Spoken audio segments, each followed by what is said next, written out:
кыз бала биринчи ирет хбшный кийим кийиш керек, синтетика аралаштырбаш керек, особенно ички кийимдери синтетика болбош керек да. Анан кыскан кийим, особенно джинсовый кийим кийбеш керек. Джинса мына төрөт мезгилинде кууш кылып коет таздычы. Таз эме поперечно суженный таз деп коебуз, бул джинсовый таз деп коебуз. Бул себеби поперечный таздар ичкерип калат да, кууш болуп. Анан бала төрөлүп атканда кыйналат, чыга албай, операцияга кетип калышы мүмкүн. Ошон үчүн тазовый эмени сөөктөрдү, жамбаш сөөктү кыса турган кийим кийбеш керек. Бош кийиш керек, жамбашты кеңири кылыш керек. Таз Клеопатра деп коебуз, ошондой таздарда бала травма албай жакшы төрөлөт. Ошондуктан кыскан кийим кийсеңер, балаңар двоечник болуп калат.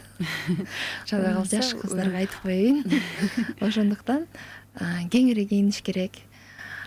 Топиктерди кийгенде дагы ичти көрүнкөн, именно малый таз, негизи природада Кудайым деле өзү матканы жылуу жерге койгон да. Эме жумуртка безди да жылуу жерге койгон. Аны биз болбой эле жаш кыздарыбыз ичин кыска топик кийип ачып алып атышпайбы? Ошол да туура эмес да. Жумуртка без жылуу жерде болуш керек. Ошон үчүн жылуу кармаш керек, бөйрөктө жылуу кармаш керек. Вот бөйрөк боюнча дагы өтө жакшы айтып маанилүү совет берип коеюн. Көбүнесе эле кыздар деле эмес, балдар деле, чоңдор деле, бардыгы эле бөйрөк менен маани бербей коет. Жада калса бөйрөк каерде экенин билишпейт да. Ооруп, кыйналып, жыгылып келишет.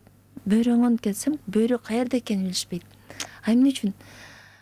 Бөйрөк деген балким ооруганын билдирбейт. Бел ооруп жүрө берет, анан бөйрөк менмин дебейт да. Белде оорутат, тез сийдиртет. Бөйрөктү өтө сакташ керек. Бөйрөк бир эле жолу берилет да, Кудайым бир эле жолу берет. Аны сактап калбасаң, ал өмүр бою иштеп бере турган орган кыйналып калса, бул это уже жаман да. Бул деген гемодиализге алып келет, отказ почек кылып коет. Азыр эмне көп?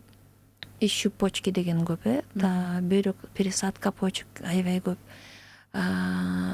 Себеби баардык тамак аштан болуп атат да. Бүтпа, чипсы жешет, корут жешет, анан сухомятку жешет, ушундай фастфуд жеген отуруп алып, шорпо ичишпейт да, азыркы жаштар. Анан жаш балдарда дагы туздар көп азыр. Туз болсо эле, ал туз өйкөйт.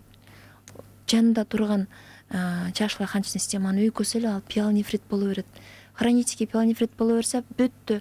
Кичине шамалдадың, кичине кондиционердин астында калдың, же муздакка туура ичип койдуң, бүттү, бөйрөк ооруйт. Ошондуктан бөйрөктү сакташ керек. Вот боор благодарный орган да. Боорду 6 ай диета кармап, гипотрал же болсо гепатопротектор ичип койсоң, боор жаңыланып берет. Бирок бөйрөк жаңыланбайт. Ошондуктан боорду, жумуртка бездерди сакташ керек, сөзсүз түрдө. Ошондуктан туура тамактаныш керек, туура кийиниш керек.